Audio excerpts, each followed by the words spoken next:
That qalb means heart as well as intelligence. But one verse in the Quran says the hearts are behind the breast.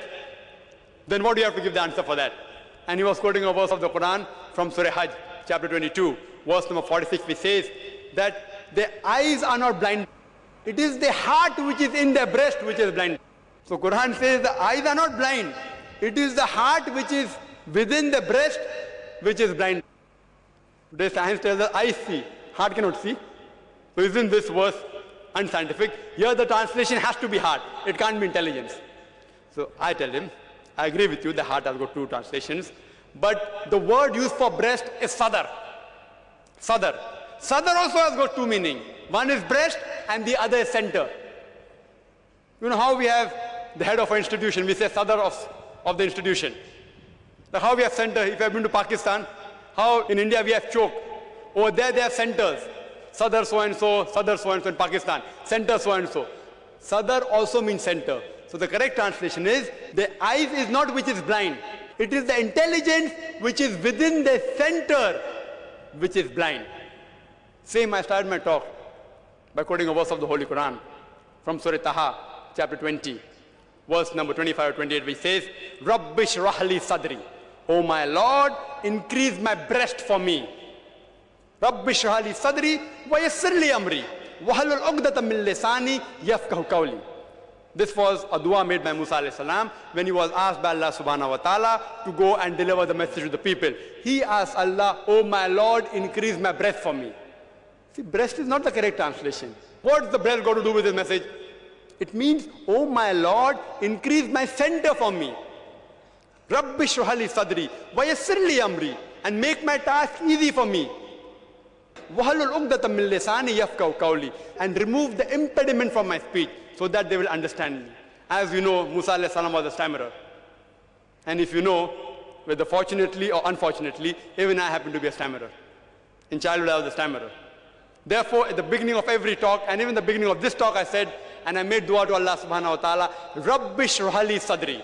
Oh my Lord, increase my center for me. I'm asking help from Allah subhanahu wa ta'ala. Increase my center and remove the stuttering in my speech. Even today, when I don't speak on the stage, I yet stutter. It's Allah who helps me out on the stage. Rabbi shrah li sadri. Oh my Lord, increase my center for me. Make my task easy for me and remove the barrier from my speech and between me and the audience, so that they will understand me. Therefore, scientifically, if you analyze the work of Surah Hajj, chapter 22, verse number 46, it says it is not the eyes which are blind. It is the intelligence which is within the center is blind. Because they are not blind, the unbelievers can see. Saying they are blind is unscientific. Like the Quran says in Surah Baqarah, chapter 2, verse number 18, it says that deaf, dumb, the blind, they will not return to the path. Summum, bukmun, umyun fahum la yarjiun. The deaf, the dumb, the blind, they will not return to the path. It's not talking about physical deaf people. It's talking about unbelievers who are hearing, they cannot hear. Seeing the signs of Allah, they don't accept the Quran. So, Quran is more scientific. It says correctly, they can see. The eyes are not blind. It is the intelligence within the center which is blind.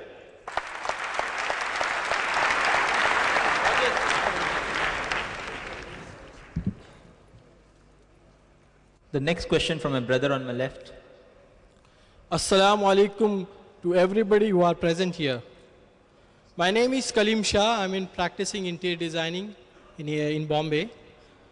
Quran have given all the minute details of embryology. Apart from a miracle or a Hazrat Adam alayhi salam, is it not a contradictory that Hazrat Isa alayhi salam is born without a father's sperms? What is the exact scientific reasoning?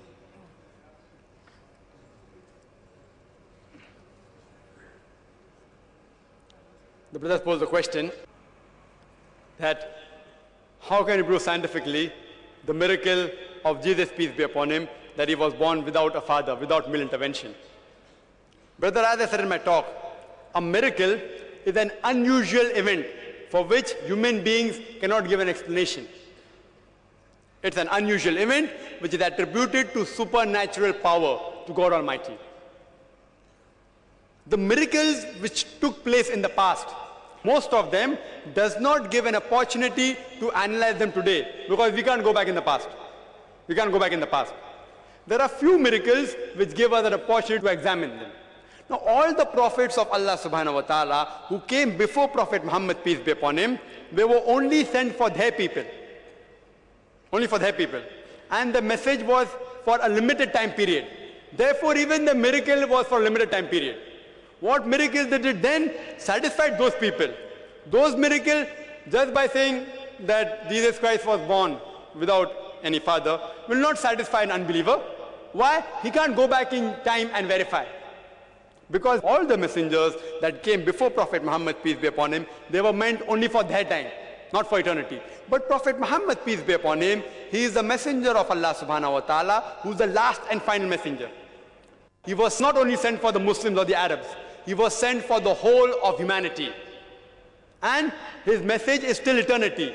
Therefore, the miracle that he has brought, the Holy Quran, can be analyzed even today. It's a miracle till eternity. Prophet Muhammad, peace be upon him, has done hundreds of miracles, other miracles, which we Muslims believe. But he never emphasized that. We Muslims don't boast of that. We Muslims only boast of this, because we can't prove those miracles scientifically. But this living miracle of Prophet Muhammad, peace be upon him, which was given to him by Allah subhanahu wa ta'ala, can be analyzed by us even today. So previous miracles, time does not allow us to go back in time. If we could go back in time, we could have analyzed how was he born without a father. But yet, brother, I can yet give you a scientific explanation. I can yet give you. Today, science tells us there are certain species which can be born without male intervention. And the best example is the male bee. The male bee is the egg which has not been fertilized by a male. The queen bee which lays eggs, which doesn't get fertilized by the male, they are born as male. The female bee is the eggs which are fertilized by the male. So there are several animals today in this world who are born without fertilization. I do know that this thing takes place in low animals. There's no proof in higher animals. Who does it? Science cannot tell us. Allah's mother does it. So when Allah can make this possible to happen in Isa alayhi salam, where it is described in Surah Al-Imran, chapter 3, verse 45 to 47, it says, قالت الملائكة يا مريم إن الله يبشرك بكلمة اسمه المسيح عيسى ابن مريم وجيها في الدنيا والآخرة من المقربين. That behold, the angel said to Mary, we give you glad tidings of a word from him. His name shall be Christ, son of Mary, who will be held in honor in this world and in the hereafter. And he will be among the companies of those most righteous. Those most righteous. So the verse continues that he will speak to the people in childhood and in maturity, and will be among the people those who are righteous. So Mary, peace be upon her, asks, how shall I have a son when no man has touched me? The answer is given, فَإِذَا قَضَى أَمْرًا فَإِنَّمَا يَقُولُ لَهُ كُن فَيَكُونُ. When Allah decreed the matter, he just said to it, be, and it is. I have given you a scientific explanation. When Allah can make it possible in a male bee, it's very much easy for Allah to make it possible even in this, in Isa alayhi salam. For him, Allah subhanahu wa ta'ala, to create a Jesus, peace be upon him, إِذَا قَضَى أَمْرًا فَإِنَّمَا يَقُولُ لَهُ كُن فَيَكُونُ. When he decreed the matter, he just said to it, be, and it is. For him to create 1 million people like that, it's just easy. It's a miracle.